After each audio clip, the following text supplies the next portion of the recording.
أعوذ بالله من الشيطان الرجيم. بسم الله الرحمن الرحيم. ألف لام ميم. ذلك الكتاب لا ريب فيه هدى للمتقين الذين يؤمنون بالغيب ويقيمون الصلاة ومما رزقناهم ينفقون والذين يؤمنون بما أنزل إليك وما أنزل من قبلك وبالآخرة هم يوقنون أولئك على هدى من ربهم وأولئك هم المفلحون. إن الذين كفروا سواء عليهم أأنذرتهم أم لم تنذرهم لا يؤمنون ختم الله على قلوبهم وعلى سمعهم وعلى أبصارهم غشاوة ولهم عذاب عظيم. ومن الناس من يقول آمنا بالله وباليوم الآخر وما هم بمؤمنين يخادعون الله والذين آمنوا وما يخدعون إلا أنفسهم وما يشعرون في قلوبهم مرض فزادهم الله مرضا ولهم عذاب أليم بما كانوا يكذبون. وإذا قيل لهم لا تفسدوا في الأرض قالوا إنما نحن مصلحون ألا إنهم هم المفسدون ولكن لا يشعرون. وإذا قيل لهم آمنوا كما آمن الناس قالوا أنؤمن كما آمن السفهاء ألا إنهم هم السفهاء ولكن لا يعلمون. وإذا لقوا الذين آمنوا قالوا آمنا وإذا خلوا إلى شياطينهم قالوا إنا معكم إنما نحن مستهزئون الله يستهزئ بهم ويمدهم في طغيانهم يعمهون. أولئك الذين اشتروا الضلالة بالهدى فما ربحت تجارتهم وما كانوا مهتدين. مثلهم كمثل الذي استوقد نارا فلما أضاءت ما حوله ذهب الله بنورهم وتركهم في ظلمات لا يبصرون صم بكم عمي فهم لا يرجعون. أو كصيب من السماء فيه ظلمات ورعد وبرق يجعلون أصابعهم في آذانهم من الصواعق حذر الموت والله محيط بالكافرين. يكاد البرق يخطف أبصارهم كلما أضاء لهم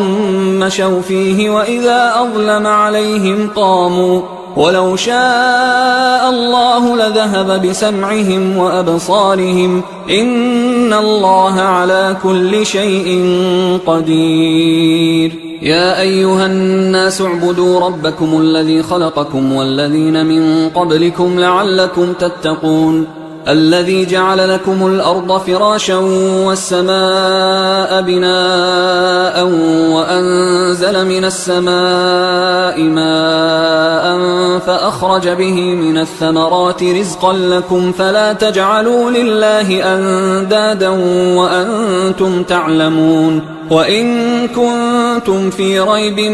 مما نزلنا على عبدنا فأتوا بسورة من مثله وادعوا شهداءكم من دون الله إن كنتم صادقين فإن لم تفعلوا ولن تفعلوا فاتقوا النار التي وقودها الناس والحجارة أعدت للكافرين. وبشر الذين آمنوا وعملوا الصالحات أن لهم جنات تجري من تحتها الأنهار كلما رزقوا منها من ثمرة رزقا قالوا هذا الذي رزقنا من قبل وأتوا به متشابها ولهم فيها أزواج مطهرة وهم فيها خالدون. إن الله لا يستحيي أن يضرب مثلا ما بعوضة فما فوقها فأما الذين آمنوا فيعلمون أنه الحق من ربهم وأما الذين كفروا فيقولون ماذا أراد الله بهذا مثلا يضل به كثيرا ويهدي به كثيرا وما يضل به إلا الفاسقين الذين ينقضون عهد الله من بعد ميثاقه ويقطعون ما أمر الله به أن يوصل ويفسدون في الأرض أولئك هم الخاسرون. كيف تكفرون بالله وكنتم أمواتا فأحياكم ثم يميتكم ثم يحييكم ثم إليه ترجعون. هو الذي خلق لكم ما في الأرض جميعا ثم استوى إلى السماء فسواهن 7 سماوات وهو بكل شيء عليم. وإذ قال ربك للملائكة إني جاعل في الأرض خليفة قالوا أتجعل فيها من يفسد فيها ويسفك الدماء ونحن نسبح بحمدك ونقدس لك قال إني أعلم ما لا تعلمون. وعلم آدم الأسماء كلها ثم عرضهم على الملائكة فقال أنبئوني بأسماء هؤلاء إن كنتم صادقين. قالوا سبحانك لا علم لنا إلا ما علمتنا إنك أنت العليم الحكيم. قال يا آدم أنبئهم بأسمائهم فلما أنبأهم بأسمائهم قال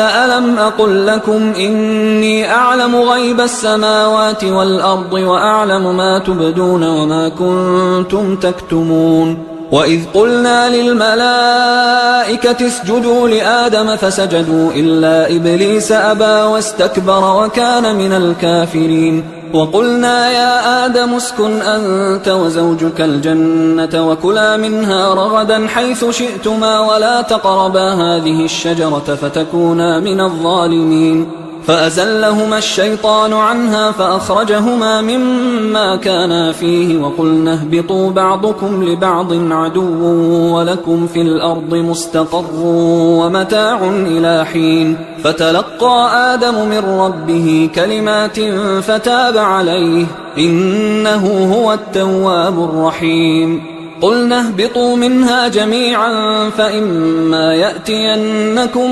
مني هدى فمن تبع هداي فلا خوف عليهم ولا هم يحزنون. والذين كفروا وكذبوا بآياتنا أولئك أصحاب النار هم فيها خالدون. يا بني إسرائيل اذكروا نعمتي التي أنعمت عليكم وأوفوا بعهدي أوف بعهدكم وإياي فارهبون. وآمنوا بما أنزلت مصدقا لما معكم ولا تكونوا أول كافر به ولا تشتروا بآياتي ثمنا قليلا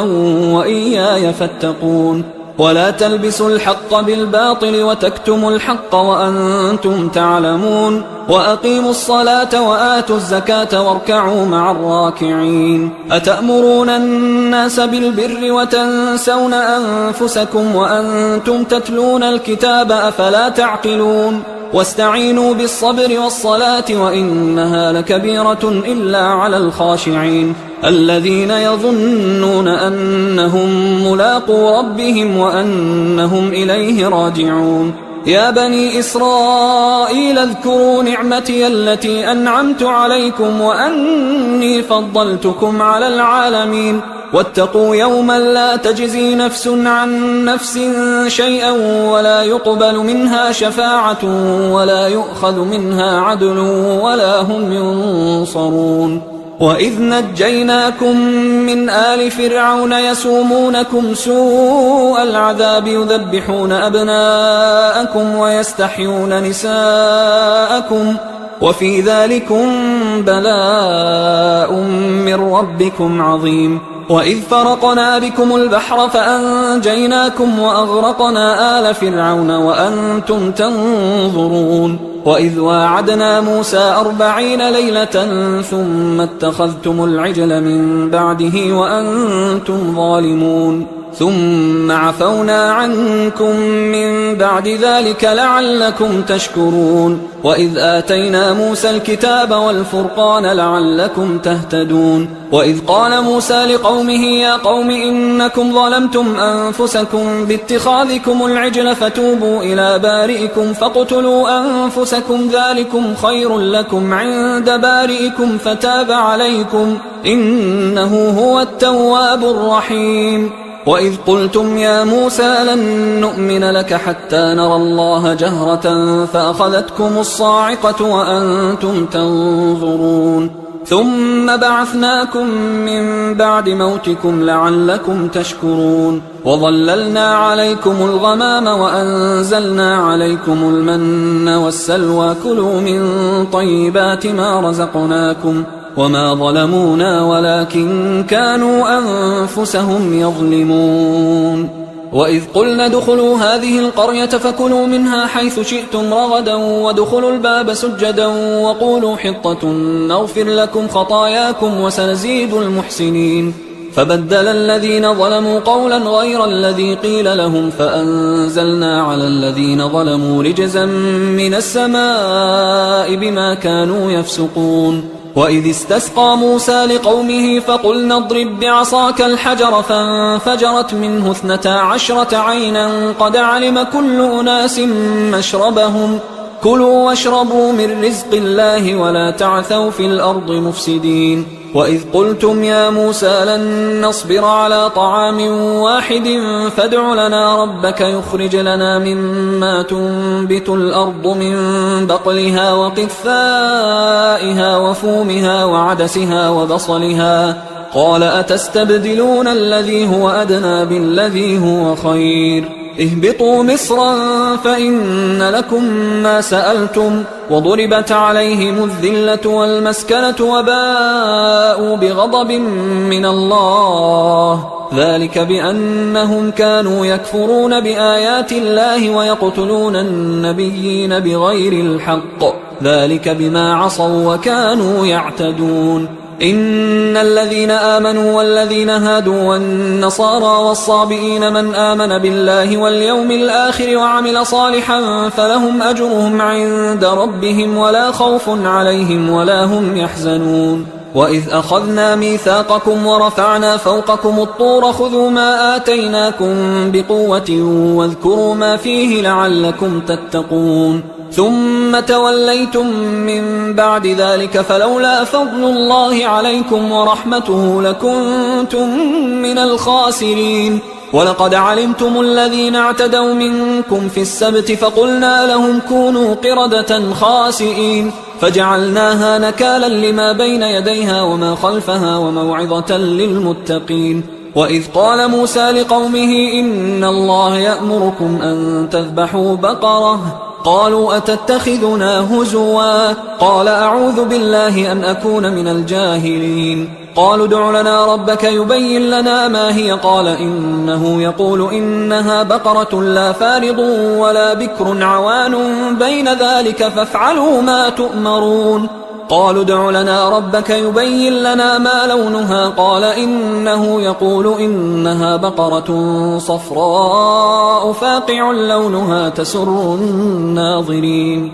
قالوا ادع لنا ربك يبين لنا ما هي إن البقرة شابه علينا وإنا إن شاء الله لمهتدون قال إنه يقول إنها بقرة لا ذلول تثير الأرض ولا تسقي الحرث مسلمة لا شية فيها قالوا الآن جئت بالحق فذبحوها وما كادوا يفعلون وإذ قتلتم نفسا فادارأتم فيها والله مخرج ما كنتم تكتمون فقلنا اضربوه ببعضها كذلك يحيي الله الموتى ويريكم آياته لعلكم تعقلون ثم قست قلوبكم من بعد ذلك فهي كالحجارة أو أشد قسوة وإن من الحجارة لما يتفجر منه الأنهار وإن منها لما يشقق فيخرج منه الماء وإن منها لما يهبط من خشية الله وما الله بغافل عما تعملون أفتطمعون أن يؤمنوا لكم وقد كان فريق منهم يسمعون كلام الله ثم يحرفونه من بعد ما عقلوه وهم يعلمون وإذا لقوا الذين آمنوا قالوا آمنا وإذا خلا بعضهم إلى بعض قالوا أتحدثونهم بما فتح الله عليكم ليحاجوكم به عند ربكم أفلا تعقلون أولا يعلمون أن الله يعلم ما يسرون وما يعلنون ومنهم أميون لا يعلمون الكتاب إلا أماني وإنهم إلا يظنون فويل للذين يكتبون الكتاب بأيديهم ثم يقولون هذا من عند الله ليشتروا به ثمنا قليلا فويل لهم مما كتبت أيديهم وويل لهم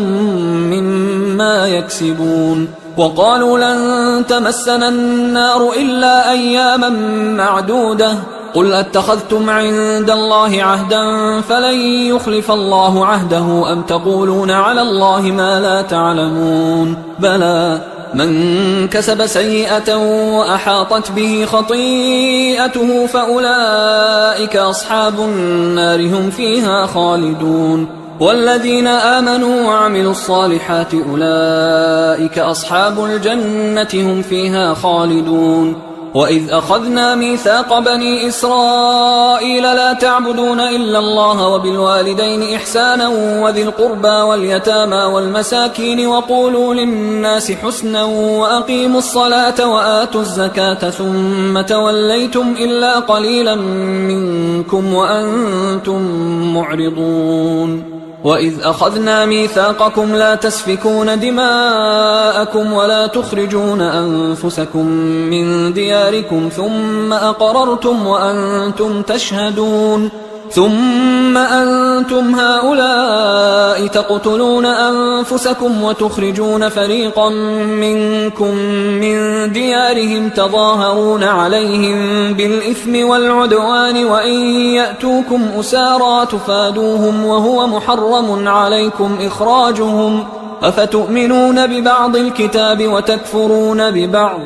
فما جزاء من يفعل ذلك منكم إلا خزي في الحياة الدنيا ويوم القيامة يردون إلى أشد العذاب وما الله بغافل عما تعملون أولئك الذين اشتروا الحياة الدنيا بالآخرة فلا يخفف عنهم العذاب ولا هم ينصرون ولقد آتينا موسى الكتاب وقفينا من بعده بالرسل وآتينا عيسى ابن مريم البينات وأيدناه بروح القدس أفكلما جاءكم رسول بما لا تهوى أنفسكم استكبرتم ففريقا كذبتم وفريقا تقتلون وقالوا قلوبنا غلف بل لعنهم الله بكفرهم فقليلا ما يؤمنون ولما جاءهم كتاب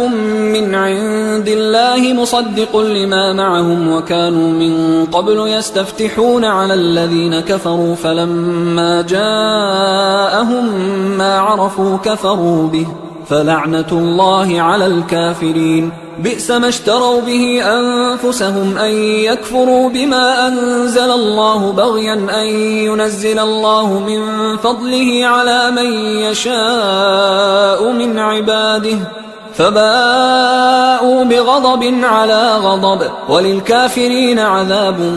مهين وإذا قيل لهم آمنوا بما أنزل الله قالوا نؤمن بما أنزل علينا ويكفرون بما وراءه وهو الحق مصدقا لما معهم قل فلم تقتلون أنبياء الله من قبل إن كنتم مؤمنين ولقد جاءكم موسى بالبينات ثم اتخذتم العجل من بعده وأنتم ظالمون وإذ أخذنا ميثاقكم ورفعنا فوقكم الطور خذوا ما آتيناكم بقوة واسمعوا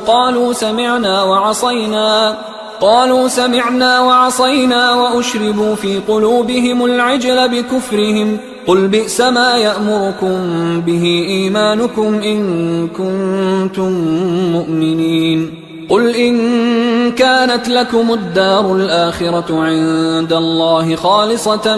من دون الناس فتمنوا الموت إن كنتم صادقين ولن يتمنوه أبدا بما قدمت أيديهم والله عليم بالظالمين ولتجدنهم أحرص الناس على حياة ومن الذين أشركوا يود أحدهم لو يعمر 1000 سنة وما هو بمزحزحه من العذاب أن يعمر والله بصير بما يعملون قل من كان عدوا لجبريل فإنه نزله على قلبك بإذن الله مصدقا لما بين يديه وهدى وبشرى للمؤمنين من كان عدوا لله وملائكته ورسله وجبريل وميكال فإن الله عدو للكافرين ولقد أنزلنا إليك آيات بينات وما يكفر بها إلا الفاسقون أوكلما عاهدوا عهدا نبذه فريق منهم بل أكثرهم لا يؤمنون ولما جاءهم رسول من عند الله مصدق لما معهم نبذ فريق من الذين أوتوا الكتاب كتاب الله وراء ظهورهم كأنهم لا يعلمون واتبعوا ما تتلو الشياطين على ملك سليمان وما كفر سليمان ولكن الشياطين كفروا يعلمون الناس السحر وما أنزل على الملكين ببابل هاروت وماروت وما يعلمان من أحد حتى يقولا إنما نحن فتنة فلا تكفر فيتعلمون منهما ما يفرقون به بين المرء وزوجه وما هم بضارين به من أحد إلا بإذن الله ويتعلمون ما يضرهم ولا ينفعهم ولقد علموا لمن اشتراه ما له في الآخرة من خلاق ولبئس ما شروا به أنفسهم لو كانوا يعلمون ولو أنهم آمنوا واتقوا لمثوبة من عند الله خير لو كانوا يعلمون يا أيها الذين آمنوا لا تقولوا راعنا وقولوا انظرنا واسمعوا وللكافرين عذاب أليم ما يود الذين كفروا من أهل الكتاب ولا المشركين أن ينزل عليكم من خير من ربكم والله يختص برحمته من يشاء والله ذو الفضل العظيم ما ننسخ من آية أو ننسها نأت بخير منها أو مثلها ألم تعلم أن الله على كل شيء قدير ألم تعلم أن الله له ملك السماوات والأرض وما لكم من دون الله من ولي ولا نصير أم تريدون أن تسألوا رسولكم كما سئل موسى من قبل ومن يتبدل الكفر بالإيمان فقد ضل سواء السبيل ود كثير من أهل الكتاب لو يردونكم من بعد إيمانكم كفارا حسدا من عند أنفسهم من بعد ما تبين لهم الحق فاعفوا واصفحوا حتى يأتي الله بأمره إن الله على كل شيء قدير وأقيموا الصلاة وآتوا الزكاة وما تقدموا لأنفسكم من خير تجدوه عند الله إن الله بما تعملون بصير. وقالوا لن يدخل الجنة إلا من كان هودا أو نصارى تلك أمانيهم قل هاتوا برهانكم إن كنتم صادقين بلى من أسلم وجهه لله وهو محسن فله أجره عند ربه ولا خوف عليهم ولا هم يحزنون. وقالت اليهود ليست النصارى على شيء وقالت النصارى ليست اليهود على شيء وهم يتلون الكتاب كذلك قال الذين لا يعلمون مثل قولهم فالله يحكم بينهم يوم القيامة فيما كانوا فيه يختلفون. ومن أظلم ممن منع مساجد الله أن يذكر فيها اسمه وسعى في خرابها أولئك ما كان لهم أن يدخلوها إلا خائفين لهم في الدنيا خزي ولهم في الآخرة عذاب عظيم. ولله المشرق والمغرب فأينما تولوا فثم وجه الله إن الله واسع عليم. وقالوا اتخذ الله ولدا سبحانه بل له ما في السماوات والأرض كل له قانتون بديع السماوات والأرض وإذا قضى أمرا فإنما يقول له كن فيكون. وقال الذين لا يعلمون لولا يكلمنا الله أو تأتينا آية كذلك قال الذين من قبلهم مثل قولهم تشابهت قلوبهم قد بينا الآيات لقوم يوقنون. إنا أرسلناك بالحق بشيرا ونذيرا ولا تسأل عن أصحاب الجحيم. ولن ترضى عنك اليهود ولا النصارى حتى تتبع ملتهم قل إن هدى الله هو الهدى ولئن اتبعت أهواءهم بعد الذي جاءك من العلم ما لك من الله من ولي ولا نصير. الذين آتيناهم الكتاب يتلونه حق تلاوته أولئك يؤمنون به ومن يكفر به فأولئك هم الخاسرون. يا بني إسرائيل اذكروا نعمتي التي أنعمت عليكم وأني فضلتكم على العالمين واتقوا يوما لا تجزي نفس عن نفس شيئا ولا يقبل منها عدل ولا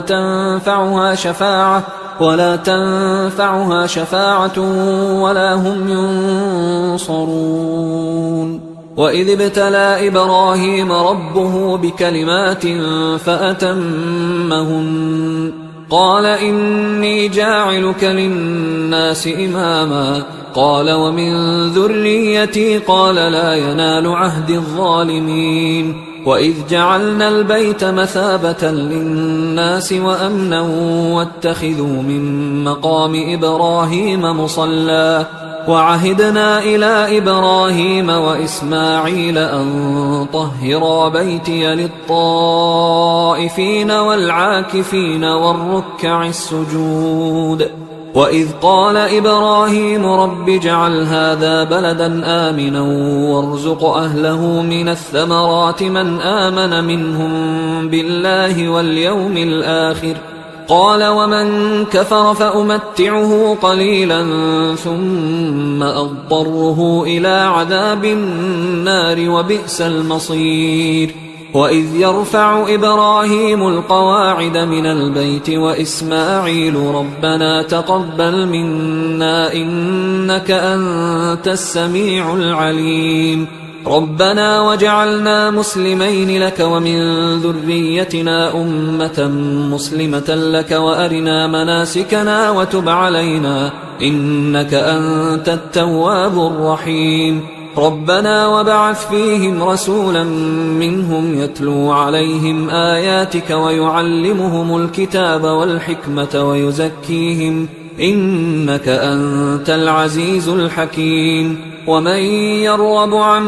ملة إبراهيم إلا من سفه نفسه ولقد اصطفيناه في الدنيا وإنه في الآخرة لمن الصالحين. إذ قال له ربه أسلم قال أسلمت لرب العالمين. ووصى بها إبراهيم بنيه ويعقوب يا بني إن الله اصطفى لكم الدين فلا تموتن إلا وأنتم مسلمون. أم كنتم شهداء إذ حضر يعقوب الموت إذ قال لبنيه ما تعبدون من بعدي قالوا نعبد إلهك وإله آبائك إبراهيم وإسماعيل وإسحاق إلها واحدا ونحن له مسلمون. تلك أمة قد خلت لها ما كسبت ولكم ما كسبتم ولا تسألون عما كانوا يعملون. وقالوا كونوا هودا أو نصارى تهتدوا قل بل ملة إبراهيم حنيفا وما كان من المشركين. قولوا آمنا بالله وما أنزل إلينا وما أنزل إلى إبراهيم وإسماعيل وإسحاق ويعقوب والأسباط وما أوتي موسى وعيسى وما أوتي النبيون من ربهم لا نفرق بين أحد منهم ونحن له مسلمون. فإن آمنوا بمثل ما آمنتم به فقد اهتدوا وإن تولوا فإنما هم في شقاق فسيكفيكهم الله وهو السميع العليم. صبغة الله ومن أحسن من الله صبغة ونحن له عابدون. قل أتحاجوننا في الله وهو ربنا وربكم ولنا أعمالنا ولكم أعمالكم ونحن له مخلصون. أم تقولون إن إبراهيم وإسماعيل وإسحاق ويعقوب والأسباط كانوا هودا أو نصارى قل أأنتم أعلم أم الله ومن أظلم ممن كتم شهادة عنده من الله وما الله بغافل عما تعملون. تلك أمة قد خلت لها ما كسبت ولكم ما كسبتم ولا تسألون عما كانوا يعملون. سيقول السفهاء من الناس ما ولاهم عن قبلتهم التي كانوا عليها قل لله المشرق والمغرب يهدي من يشاء إلى صراط مستقيم. وكذلك جعلناكم أمة وسطا لتكونوا شهداء على الناس ويكون الرسول عليكم شهيدا. وما جعلنا القبلة التي كنت عليها إلا لنعلم من يتبع الرسول ممن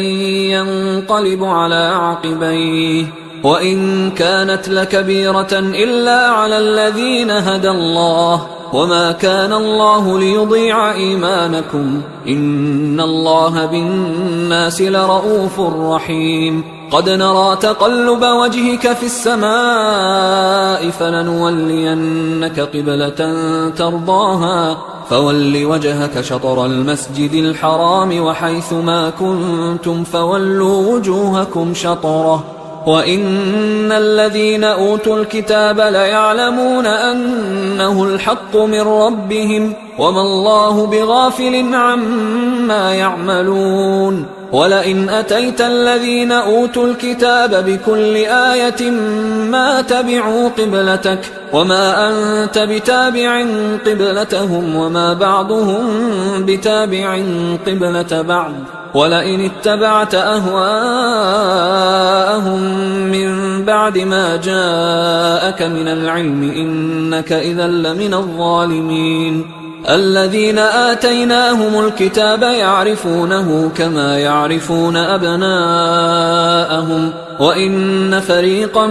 منهم ليكتمون الحق وهم يعلمون الحق من ربك فلا تكونن من الممترين ولكل وجهة هو موليها فاستبقوا الخيرات أينما تكونوا يأت بكم الله جميعا إن الله على كل شيء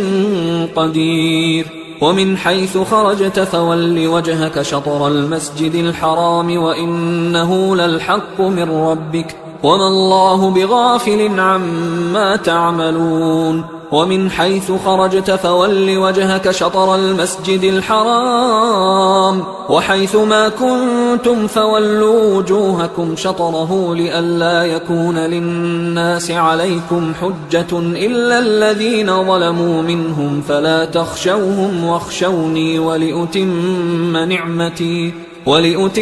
نعمتي عليكم ولعلكم تهتدون كما أرسلنا فيكم رسولا منكم يتلو عليكم آياتنا ويزكيكم ويعلمكم الكتاب والحكمة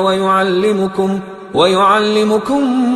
ما لم تكونوا تعلمون فاذكروني أذكركم واشكروا لي ولا تكفرون يا أيها الذين آمنوا استعينوا بالصبر والصلاة إن الله مع الصابرين ولا تقولوا لمن يقتل في سبيل الله أموات بل أحياء ولكن لا تشعرون ولنبلونكم بشيء من الخوف والجوع ونقص من الأموال والأنفس والثمرات وبشر الصابرين الذين إذا أصابتهم مصيبة قالوا إنا لله وإنا إليه راجعون أولئك عليهم صلوات من ربهم ورحمة وأولئك هم المهتدون إن الصفا والمروة من شعائر الله فمن حج البيت أو اعتمر فلا جناح عليه أن يطوف بهما ومن تطوع خيرا فإن الله شاكر عليم إن الذين يكتمون ما أنزلنا من البينات والهدى من بعد ما بيناه للناس في الكتاب أولئك يلعنهم الله ويلعنهم اللاعنون إلا الذين تابوا وأصلحوا وبينوا فأولئك أتوب عليهم وأنا التواب الرحيم إن الذين كفروا وماتوا وهم كفار أولئك عليهم لعنة الله والملائكة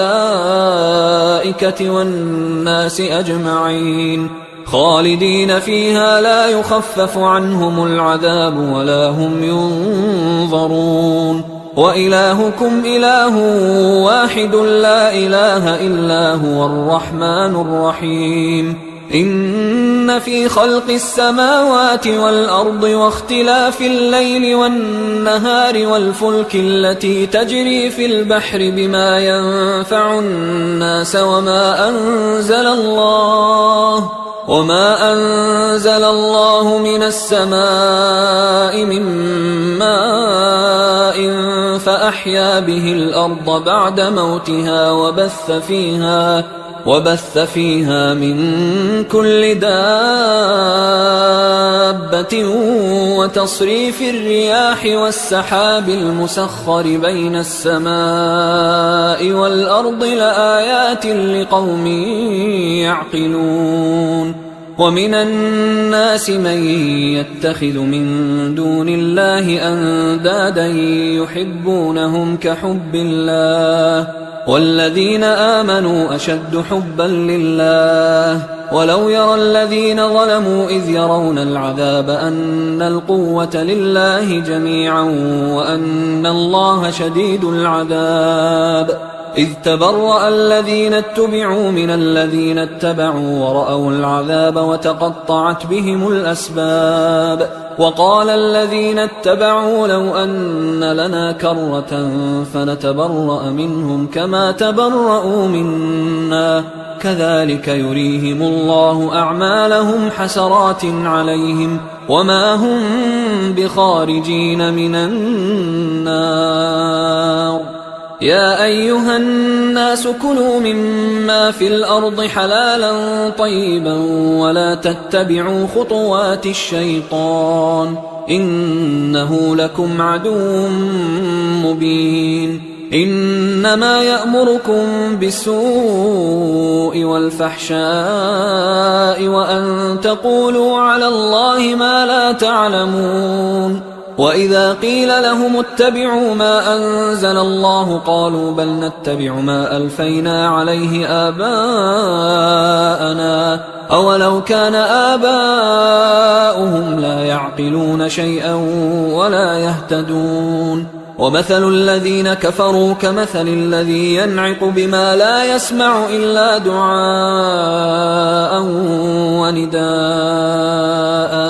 صم بكم عمي فهم لا يعقلون يا أيها الذين آمنوا كلوا من طيبات ما رزقناكم واشكروا لله إن كنتم إياه تعبدون إنما حرم عليكم الميتة والدم ولحم الخنزير وما أهل به لغير الله فمن اضطر غير باغ ولا عاد فلا إثم عليه إن الله غفور رحيم إن الذين يكتمون ما أنزل الله من الكتاب ويشترون به ثمنا قليلا أولئك ما يأكلون في بطونهم إلا النار ولا يكلمهم الله يوم القيامة ولا يزكيهم ولهم عذاب أليم أولئك الذين اشتروا الضلالة بالهدى والعذاب بالمغفرة فما أصبرهم على النار ذلك بأن الله نزل الكتاب بالحق وإن الذين اختلفوا في الكتاب لفي شقاق بعيد ليس البر أن تولوا وجوهكم قبل المشرق والمغرب ولكن البر من آمن بالله واليوم الآخر والملائكة والكتاب والنبيين وآتى المال على حبه ذوي القربى واليتامى والمساكين وابن السبيل والسائلين وفي الرقاب وأقام الصلاة وآتى الزكاة والموفون بعهدهم إذا عاهدوا والصابرين في البأساء والضراء وحين البأس أولئك الذين صدقوا وأولئك هم المتقون يا أيها الذين آمنوا كتب عليكم القصاص في القتلى الحر بالحر والعبد بالعبد والأنثى بالأنثى فمن عفي له من أخيه شيء فاتباع بالمعروف وأداء إليه بإحسان ذلك تخفيف من ربكم ورحمة فمن اعتدى بعد ذلك فله عذاب أليم ولكم في القصاص حياة يا أولي الألباب لعلكم تتقون كتب عليكم إذا حضر أحدكم الموت إن ترك خيرا الوصية للوالدين والأقربين بالمعروف حقا على المتقين فمن بدله بعدما سمعه فإنما إثمه على الذين يبدلونه إن الله سميع عليم فمن خاف من موص جنفا أو إثما فأصلح بينهم فلا إثم عليه إن الله غفور رحيم. يا أيها الذين آمنوا كتب عليكم الصيام كما كتب على الذين من قبلكم لعلكم تتقون أياما معدودات، فمن كان منكم مريضا أو على سفر فعدة من أيام أخر، وعلى الذين يطيقونه فدية طعام مسكين، فمن تطوع خيرا فهو خير له، وأن تصوموا خير لكم إن كنتم تعلمون. شهر رمضان الذي أنزل فيه القرآن هدى للناس وبينات من الهدى والفرقان، فمن شهد منكم الشهر فليصمه، ومن كان مريضا أو على سفر فعدة من أيام أخر، يريد الله بكم اليسر ولا يريد بكم العسر ولتكملوا العدة ولتكبروا الله على ما هداكم ولعلكم تشكرون. وإذا سألك عبادي عني فإني قريب أجيب دعوة الداعي إذا دعان، فليستجيبوا لي وليؤمنوا بي لعلهم يرشدون. أحل لكم ليلة الصيام الرفث إلى نسائكم هن لباس لكم وأنتم لباس لهن، علم الله أنكم كنتم تختانون أنفسكم فتاب عليكم وعفى عنكم، فالآن باشروهن وابتغوا ما كتب الله لكم، وكلوا واشربوا حتى يتبين لكم الخيط الأبيض من الخيط الأسود من الفجر، ثم أتموا الصيام إلى الليل، ولا تباشروهن وأنتم عاكفون في المساجد، تلك حدود الله فلا تقربوها، كذلك يبين الله آياته للناس لعلهم يتقون. ولا تأكلوا أموالكم بينكم بالباطل وتدلوا بها إلى الحكام لتأكلوا فريقا من أموال الناس بالإثم وأنتم تعلمون. يسألونك عن الأهلة قل هي مواقيت للناس والحج، وليس البر بأن تأتوا البيوت من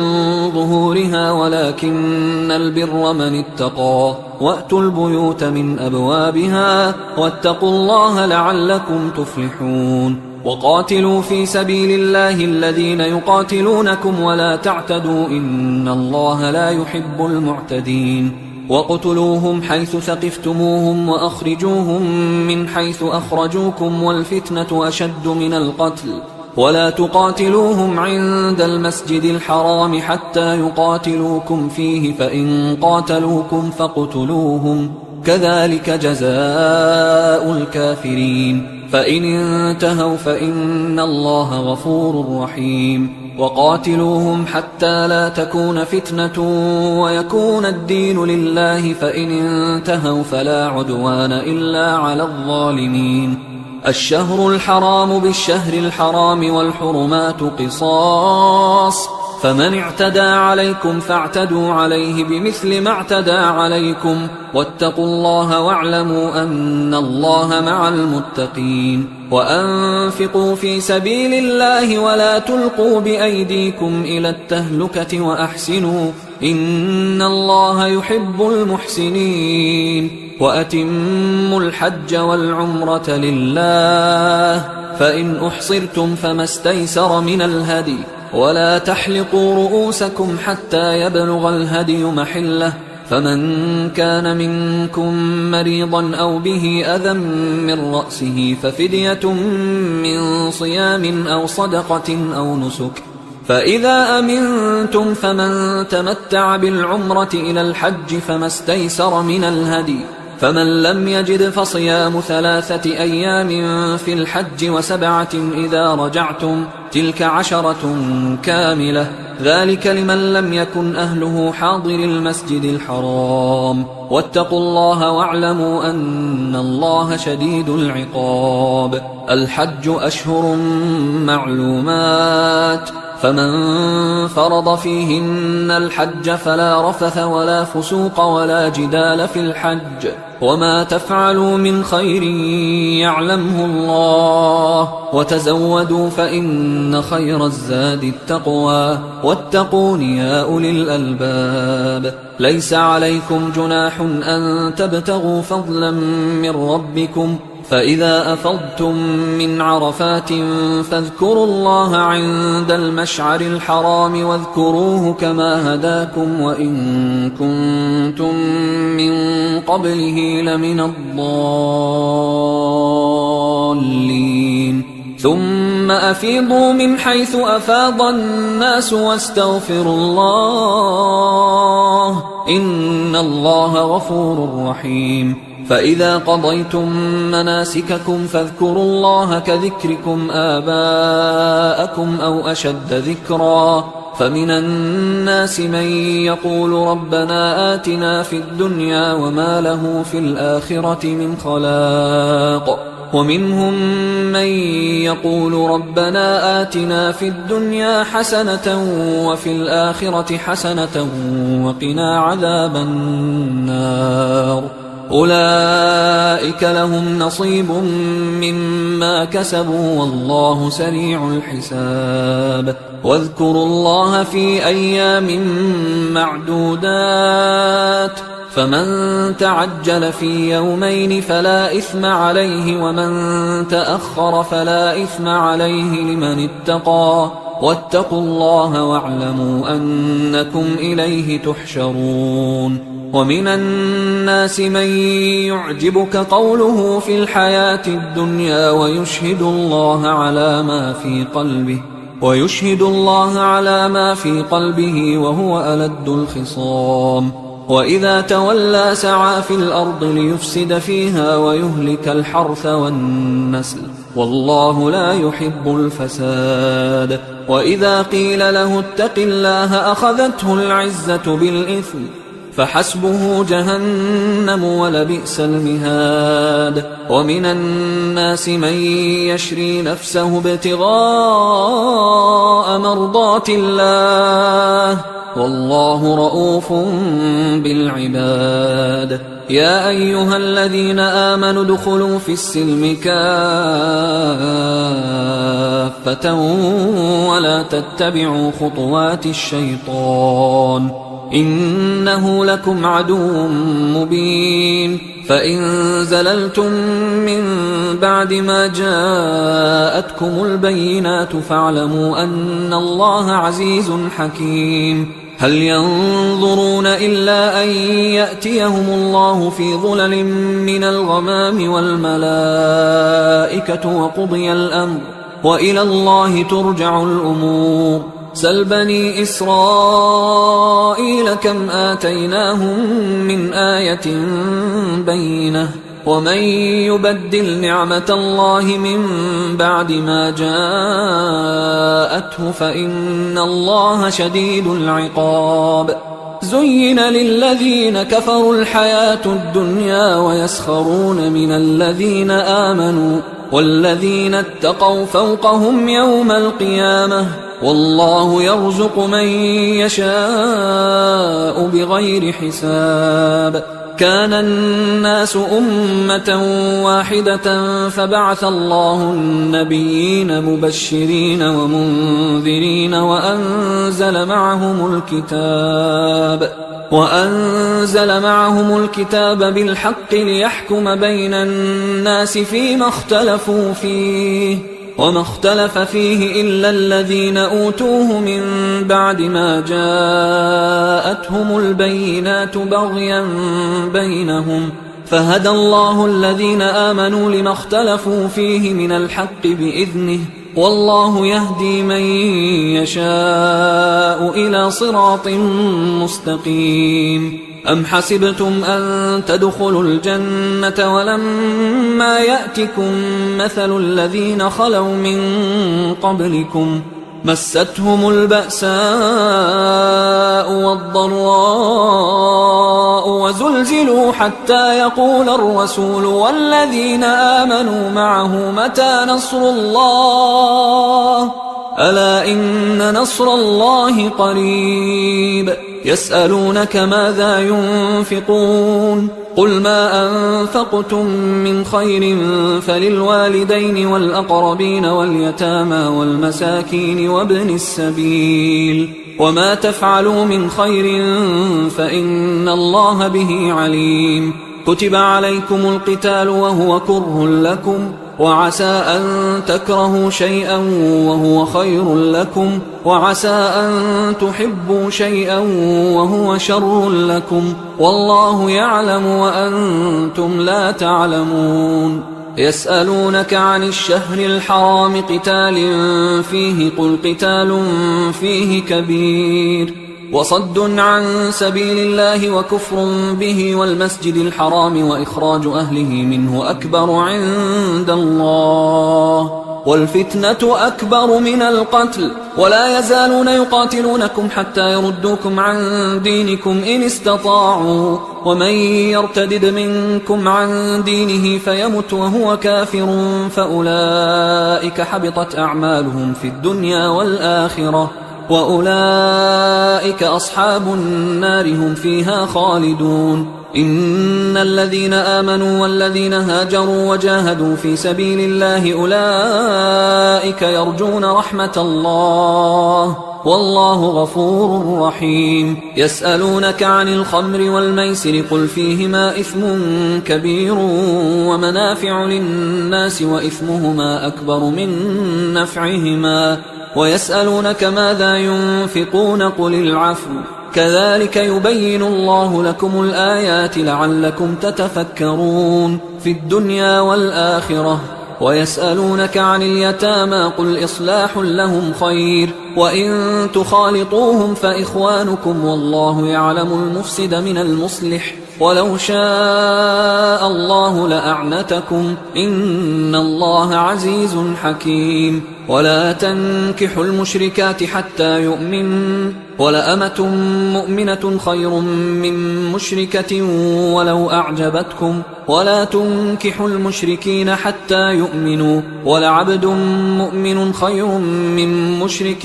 ولو أعجبكم أولئك يدعون إلى النار والله يدعو إلى الجنة والمغفرة بإذنه ويبين آياته للناس لعلهم يتذكرون ويسألونك عن المحيض قل هو أذى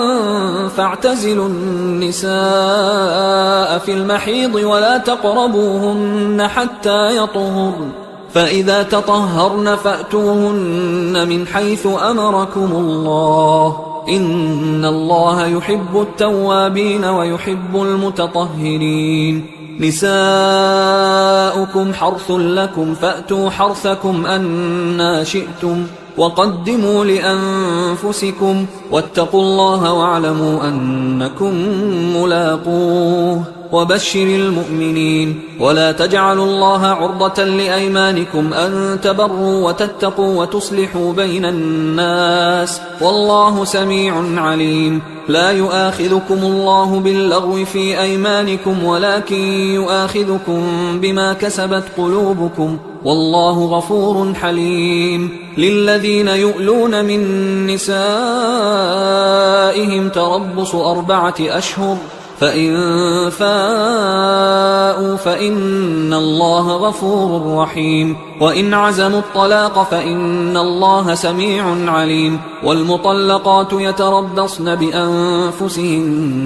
3 قروء ولا يحل لهن أن يكتمن ما خلق الله في أرحامهن إن كن يؤمن بالله واليوم الآخر وبعولتهن أحق بردهن في ذلك إن أرادوا إصلاحا ولهن مثل الذي عليهن بالمعروف وللرجال عليهن درجة والله عزيز حكيم الطلاق 2 فإمساك بمعروف أو تسريح بإحسان ولا يحل لكم أن تأخذوا مما آتيتموهن شيئا إلا أن يخافا ألا يقيما حدود الله فإن خفتم ألا يقيما حدود الله فلا جناح عليهما فيما افتدت به، تلك حدود الله فلا تعتدوها، ومن يتعد حدود الله فأولئك هم الظالمون. فإن طلقها فلا تحل له من بعد حتى تنكح زوجا غيره، فإن طلقها فلا جناح عليهما أن يتراجعا إن ظنا أن يقيما حدود الله، وتلك حدود الله يبينها لقوم يعلمون. وإذا طلقتم النساء فبلغن أجلهن فأمسكوهن بمعروف أو سرحوهن بمعروف، ولا تمسكوهن ضرارا لتعتدوا، ومن يفعل ذلك فقد ظلم نفسه. ولا تتخذوا آيات الله هزوا، واذكروا نعمة الله عليكم وما أنزل عليكم من الكتاب والحكمة يعظكم به، واتقوا الله واعلموا أن الله بكل شيء عليم. وإذا طلقتم النساء فبلغن أجلهن فلا تعضلوهن أن ينكحن أزواجهن إذا تراضوا بينهم بالمعروف، ذلك يوعظ به من كان منكم يؤمن بالله واليوم الآخر، ذلكم أزكى لكم وأطهر، والله يعلم وأنتم لا تعلمون. والوالدات يرضعن أولادهن حولين كاملين لمن أراد أن يتم الرضاعة، وعلى المولود له رزقهن وكسوتهن بالمعروف، لا تكلف نفس إلا وسعها، لا تضار والدة بولدها ولا مولود له بولده، وعلى الوارث مثل ذلك، فإن أرادا فصالا عن تراض منهما وتشاور فلا جناح عليهما. وإن أردتم أن تسترضعوا أولادكم فلا جناح عليكم إذا سلمتم ما آتيتم بالمعروف، واتقوا الله واعلموا أن الله بما تعملون بصير. والذين يتوفون منكم ويذرون أزواجا يتربصن بأنفسهن 4 أشهر وعشرا، فإذا بلغن أجلهن فلا جناح عليكم فيما فعلن في أنفسهن بالمعروف، والله بما تعملون خبير. ولا جناح عليكم فيما عرضتم به من خطبة النساء أو أكننتم في أنفسكم، علم الله أنكم ستذكرونهن ولكن لا تواعدوهن سرا إلا أن تقولوا قولا معروفا، ولا تعزموا عقدة النكاح حتى يبلغ الكتاب أجله، واعلموا أن الله يعلم ما في أنفسكم فاحذروه، واعلموا أن الله غفور حليم. لا جناح عليكم إن طلقتم النساء ما لم تمسوهن أو تفرضوا لهن فريضة، ومتعوهن على الموسع قدره وعلى المقتر قدره متاعا بالمعروف حقا على المحسنين. وإن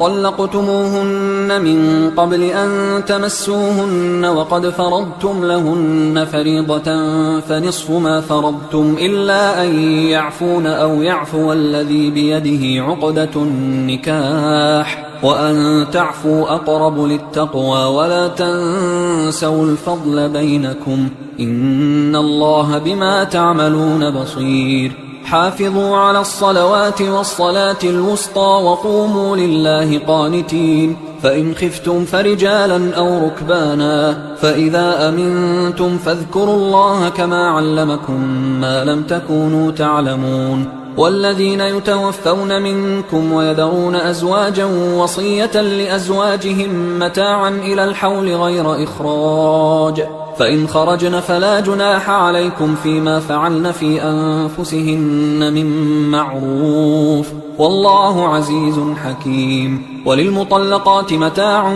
بالمعروف حقا على المتقين، كذلك يبين الله لكم آياته لعلكم تعقلون. ألم تر إلى الذين خرجوا من ديارهم وهم ألوف حذر الموت فقال لهم الله موتوا ثم أحياهم، إن الله لذو فضل على الناس ولكن أكثر الناس لا يشكرون وقاتلوا في سبيل الله واعلموا أن الله سميع عليم من ذا الذي يقرض الله قرضا حسنا فيضاعفه له أضعافا كثيرة والله يقبض ويبسط وإليه ترجعون ألم تر إلى الملأ من بني إسرائيل من بعد موسى إذ قالوا لنبي له مبعث لنا ملكا نقاتل في سبيل الله قال هل عسيتم إن كتب عليكم القتال ألا تقاتلوا قالوا وما لنا ألا نقاتل في سبيل الله وقد أخرجنا من ديارنا وأبنائنا فلما كتب عليهم القتال تولوا إلا قليلا منهم والله عليم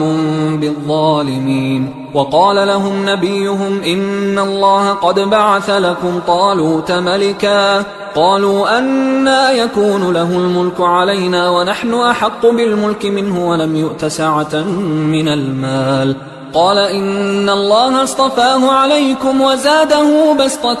في العلم والجسم والله يؤتي ملكه من يشاء والله واسع عليم وقال لهم نبيهم إن آية ملكه أن يأتيكم التابوت فيه سكينة من ربكم وبقية مما ترك آل موسى وآل هارون تحمله الملائكة إن في ذلك لآية لكم إن كنتم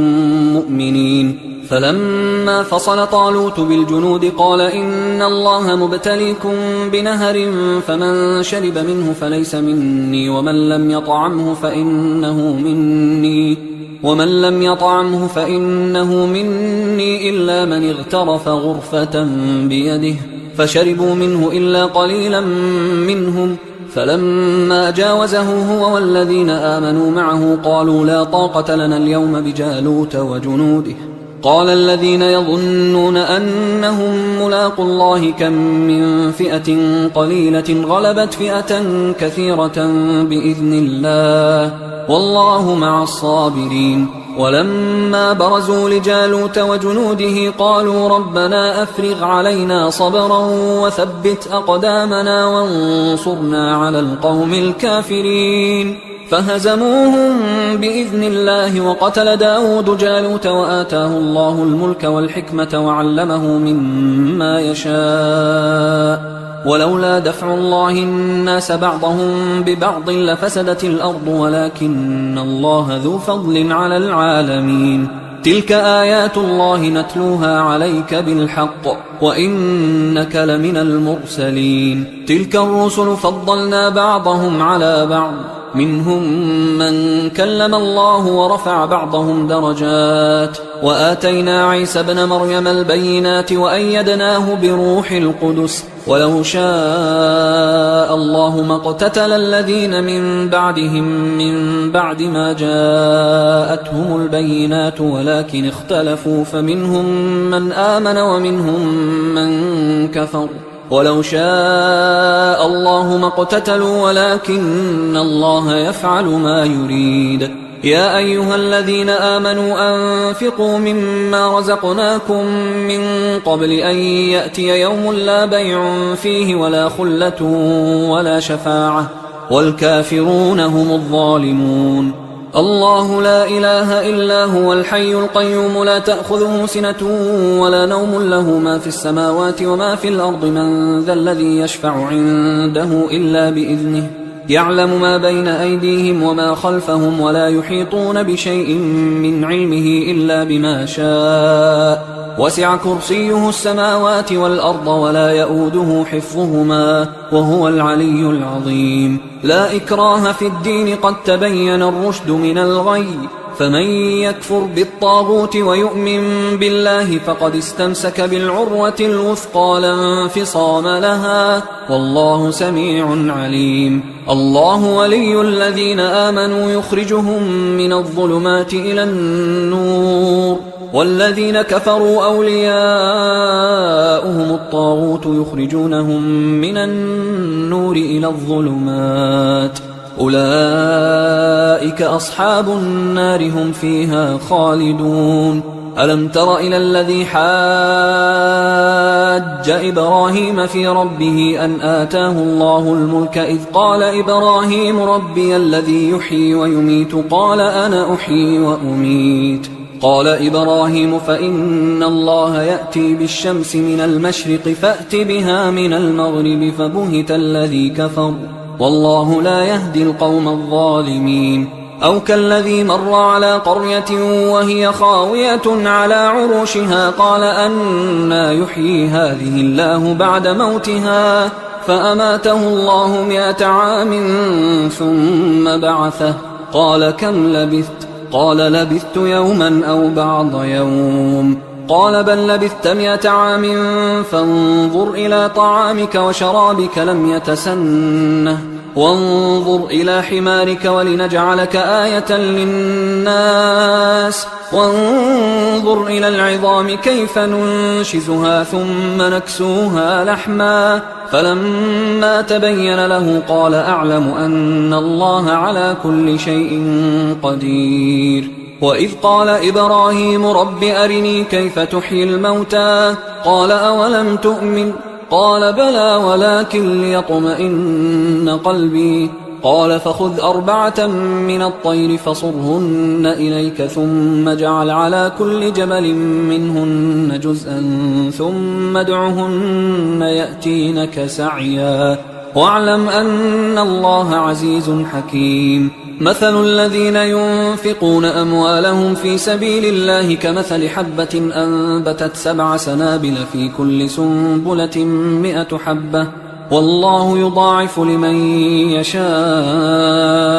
والله واسع عليم. الذين ينفقون أموالهم في سبيل الله ثم لا يتبعون ما أنفقوا منا ولا أذى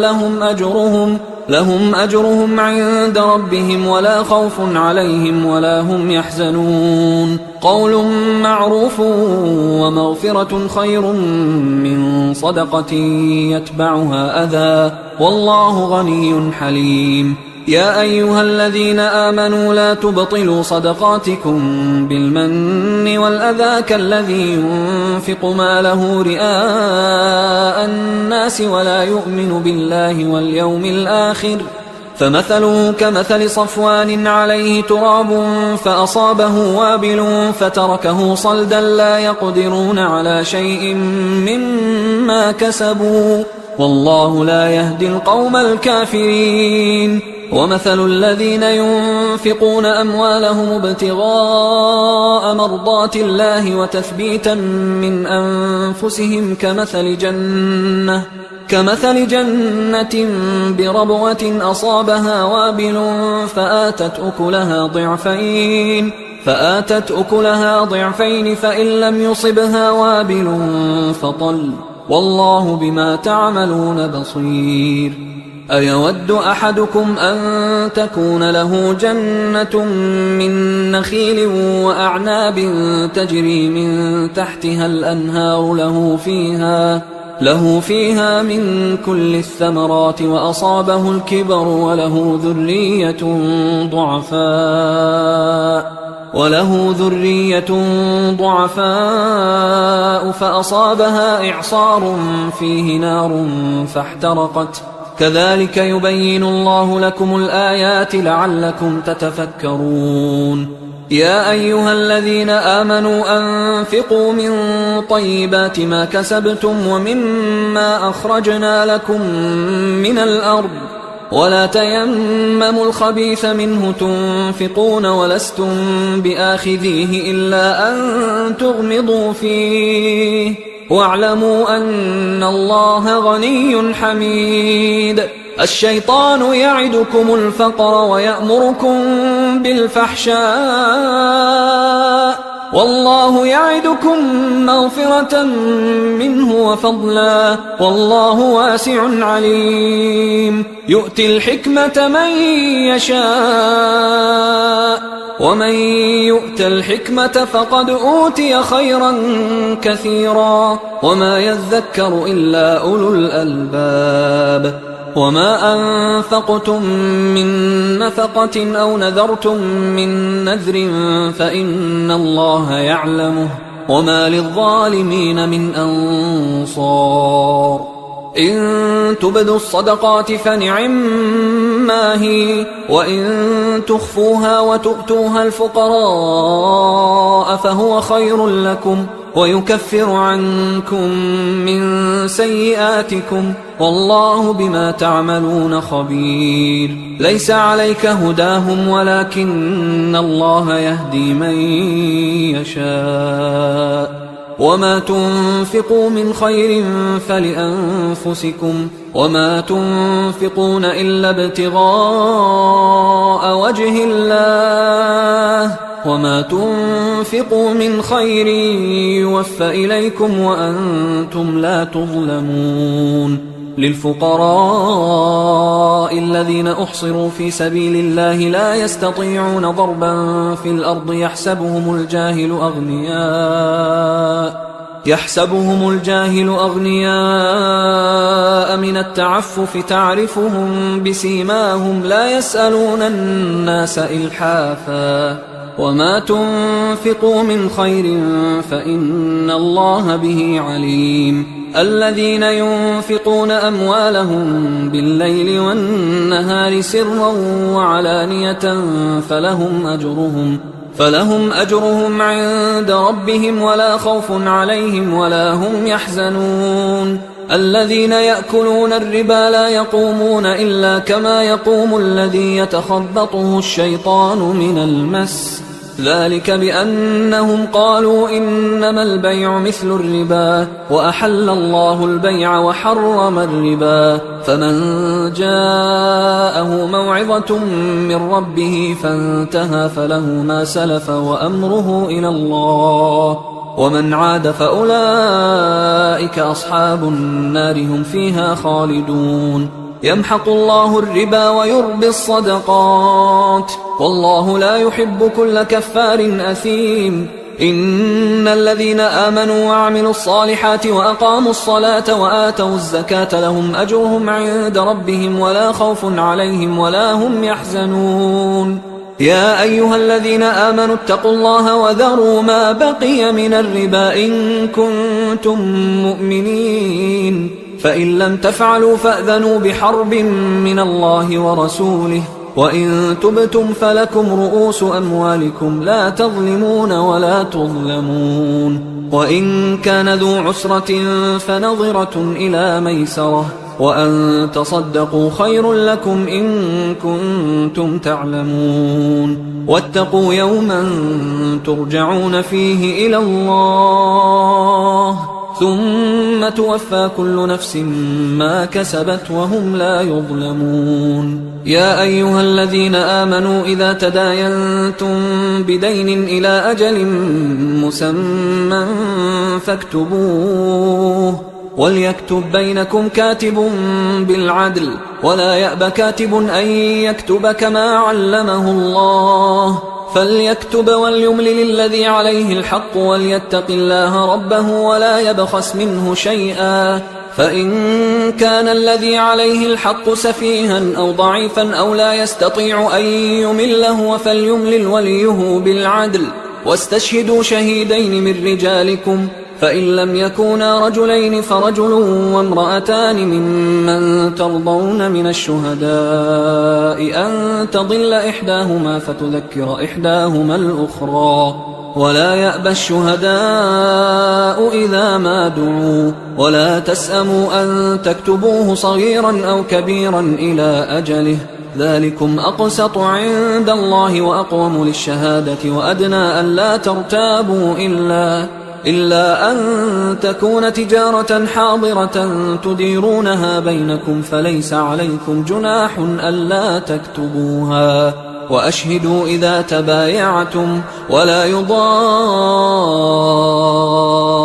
كاتب ولا شهيد وإن تفعلوا فإنه فسوق بكم واتقوا الله ويعلمكم الله والله بكل شيء عليم وإن كنتم على سفر ولم تجدوا كاتبا فرهان مقبوضة، فإن أمن بعضكم بعضا فليؤدي الذي اؤتمن أمانته وليتق الله ربه ولا تكتموا الشهادة، ومن يكتمها فإنه آثم قلبه والله بما تعملون عليم. لله ما في السماوات وما في الأرض، وإن تبدوا ما في أنفسكم أو تخفوه يحاسبكم به الله فيغفر لمن يشاء ويعذب من يشاء والله على كل شيء قدير. آمن الرسول بما أنزل إليه من ربه والمؤمنون كل آمن بالله وملائكته وكتبه ورسله لا نفرق بين أحد من رسله وقالوا سمعنا وأطعنا غفرانك ربنا وإليك المصير. لا يكلف الله نفسا إلا وسعها، لها ما كسبت وعليها ما اكتسبت. ربنا لا تؤاخذنا إن نسينا أو أخطأنا، ربنا ولا تحمل علينا إصرا كما حملته على الذين من قبلنا، ربنا ولا تحملنا ما لا طاقة لنا به واعف عنا واغفر لنا وارحمنا أنت مولانا فانصرنا على القوم الكافرين. حصريا على قارئ القرآن.